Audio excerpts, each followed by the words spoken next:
Today I'm about to show you one common mistake that a lot of newbie Facebook advertisers actually make while running their Facebook campaigns, and this one mistake can actually cause you to either lose your account or you can end up having poor results for your campaign. All right, so if you want to find out this common mistake that a lot of newbie marketers make and how you can actually avoid making this mistake, then watch this video till the very end. Joshua Oduaye here again, and if this is your first time of visiting my channel, kindly hit the subscribe button right below this video. And if you are a returning subscriber, thank you. I really appreciate you for always consuming my content. Kindly give this video a thumbs up and share this video to as many people that you think would find this video very, very valuable. So without further ado, let's dive into what we have for today. So here's a mistake a lot of people make all the time, and this is it. So you have a campaign running like this, and you're not getting the desired result, or you are having a challenge. Maybe you want to change the audience, or you want to test a new audience, or you actually are using an interest targeting and you want to change the interest,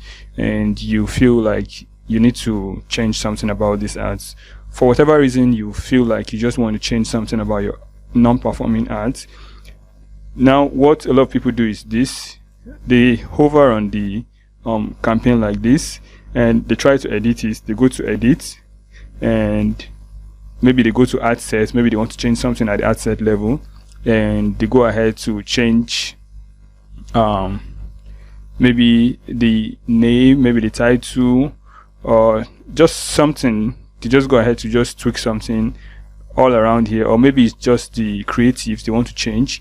They go ahead to the ads level, and at the ads level they go ahead to change the creative that's being used. Now, trying to tweak your campaign to get you better results is actually not a bad thing. Now here's the bad thing: the bad thing is trying to do it on an already existing campaign.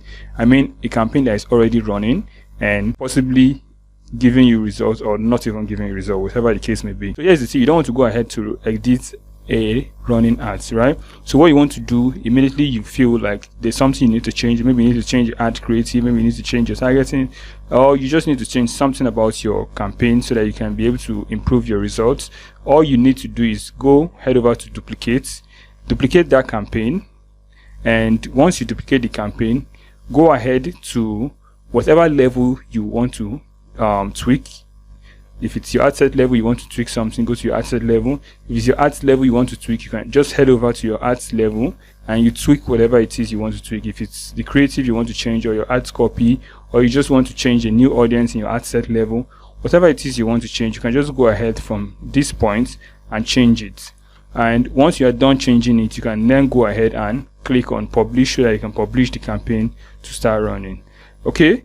Because the truth is, whenever you try to set up a campaign, or whenever you try to edit an already running campaign, here's what happens: you already cause a kind of disruption in your campaign that's running already, which obviously is going to affect your results, sometimes negatively, most times negatively. And if it doesn't affect your results in a negative way, here's another thing it can actually cause you. It can actually cause you to get your ads account banned. The AI is going to understand that you're trying to change things to circumvent the ads policy. All right, so you don't want to go ahead doing something like this. So whenever you have a reason to change your campaign, whenever you have a reason to work on your campaign to improve the results, make sure you just duplicate it and edit it. All right, so I hope you learned something from this. So if you watch the video up to this point, that means you already know the one common mistakes that a lot of newbie marketers make, and right now you already know how to avoid this and stop making this type of mistake while running your campaigns. All right, so if you found this valuable, kindly hit the subscribe button if this is your first time of seeing my channel, and if you're a returning subscriber, kindly give this video a thumbs up or share this video to as many people who we found this valuable. All right, so until I come your way next time, it's